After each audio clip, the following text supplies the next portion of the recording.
The year is 1916. The Great War has ground to a halt. The Western Front is a maze of trenches stretching from the Swiss border to the North Sea. Silence here is not peace. It's a predator, stalking men huddled in mud and timber.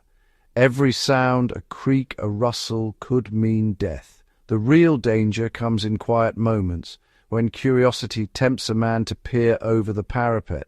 The enemy is always watching. The stillness is a hunter's stillness. Warfare here is intimate and personal, fought on an industrial scale. This is the work of the sniper, a hidden figure, master of the silent war. His presence turns every exposed inch into a death trap. The sniper's shadow looms over every moment of trench life. The sniper is the ghost of the trenches, a solitary hunter who rules no man's land. Early in the war, marksmanship was amateurish, but soon both sides saw the value of skilled shooters.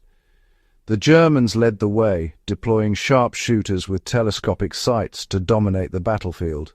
The sniper's bullet is patient and unforgiving. Any careless movement above the parapet is an invitation to death. Soldiers learn to crouch, to whisper, to fear every gap in the sandbags. His power lies in invisibility, blending into the ruins, studying enemy routines for hours. The crack of his rifle is a chilling reminder. His war is psychological. Unlike artillery, the sniper chooses his victims, making his war feel personal. The men in the trenches know they can't outshoot him, they must outthink him. To survive, they fight back with cunning, not just rifles. How do you fight an enemy you can't see? You trick him into revealing himself. Thus was born the dummy head, a simple, brilliant tactic of survival. Soldiers fashioned crude decoys from wood, sandbags, or helmets, raising them above the parapet to tempt a sniper's shot. If the dummy was hit, the bullet's path was traced back to its source using periscopes and careful observation. Suddenly, the hunter became the hunted. A volley of fire or a mortar round would follow. This was a shift from passive defense to active counter-sniping, empowering ordinary soldiers. The man raising the dummy took a risk, mimicking the cautious movement of a real head. Success depended on realism and timing, a silent, deadly performance for an audience of one. The dummy head was cheap, effective and repeatable, a small but significant victory in the psychological war. It proved that even in the industrial slaughter of the trenches, cunning and deception could turn the tables. The men in the trenches were not just victims, they were adapting, thinking, and fighting back. The dummy head became a symbol of survival through ingenuity. The dummy head quickly evolved as snipers grew wise to the trick. What began as a sandbag on a stick became expertly crafted papier-mâché heads, painted with lifelike detail. Some wore real caps, had mustaches, or even smoked cigarettes. Rubber tubes allowed operators to blow smoke, making the illusion irresistible. Movement was key. A static head was suspicious, so operators learned to raise and lower dummies with realistic timing. Advanced decoys had articulated parts, turning heads, moving arms, binoculars, to mimic life.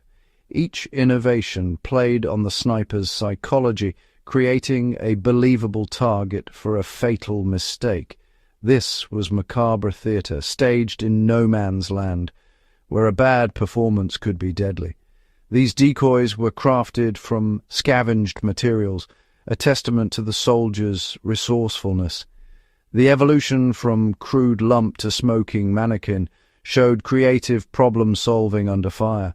The men who built and operated these dummies were more than soldiers. They were puppeteers in a war of wits. The art of deception became a vital weapon in the trenches. Dummy heads force snipers to adapt, turning a simple shot into a game of doubt. Was it a real soldier or a trap? This hesitation was a weapon, reducing the sniper's effectiveness. Experienced snipers watched for unnatural movements or the glint of a periscope. Some used armor-piercing bullets to shatter dummies, confirming deception without revealing their position. The defenders refined their tricks, using multiple dummies, coordinating distractions, and making each decoy more convincing. The trench line became a stage for elaborate deception, each side locked in a cycle of adaptation and counter-adaptation. The sniper war became a microcosm of the larger conflict, a stalemate broken by moments of lethal innovation. Success depended on reading the enemy's intentions as much as on marksmanship. In this grim game of wits, survival belonged to the most cunning. The battle between sniper and dummy operator was as much mental as physical. For the sniper, the dummy head introduced doubt. Every target could be a trap, every shot a risk. The strain of waiting, the fear of being tricked, and the isolation took a heavy toll. Too much caution made a sniper ineffective. Too little, and he was dead. For the trench soldiers, the dummy head was empowering, a rare chance to fight back and win a tangible victory. Successfully tricking a sniper boosted morale, making men feel less like victims. But the operator took real risks, drawing fire just feet away from danger. The tension of raising a decoy, waiting for the crack of a rifle, tested nerves to the limit. This high-stakes duel added to the constant stress and anxiety of trench life. It was a war of nerves, with every participant paying a psychological price. The sniper's loneliness and the operator's courage were two sides of the same mental battle. In the end, the psychological war was as exhausting as the physical one. The mind became both weapon and battlefield. The story of the dummy head is one of ingenuity born from desperation. The trenches stripped war to its basics. Survival demanded adaptability and cunning. Soldiers scavenged materials from the battlefield, turning helmets, clay, and wire into tools of deception. This resourcefulness defined the trench soldier, a master of improvisation, not just a fighter. Solutions had to be simple, immediate, and effective. There was no time for theory. The dummy head, periscope rifle, and other tricks were products of minds focused on survival.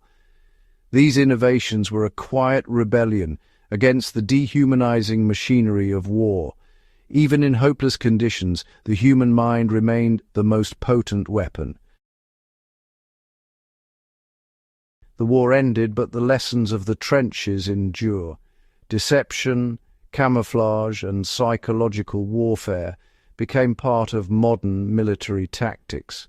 The dummy head was a primitive ancestor of today's sophisticated decoys. The psychological toll of trench warfare led to a deeper understanding of combat stress. The ingenuity of the trench soldier shows the power of creative problem-solving under pressure. The dummy head is a symbol of resilience, a refusal to be a passive victim.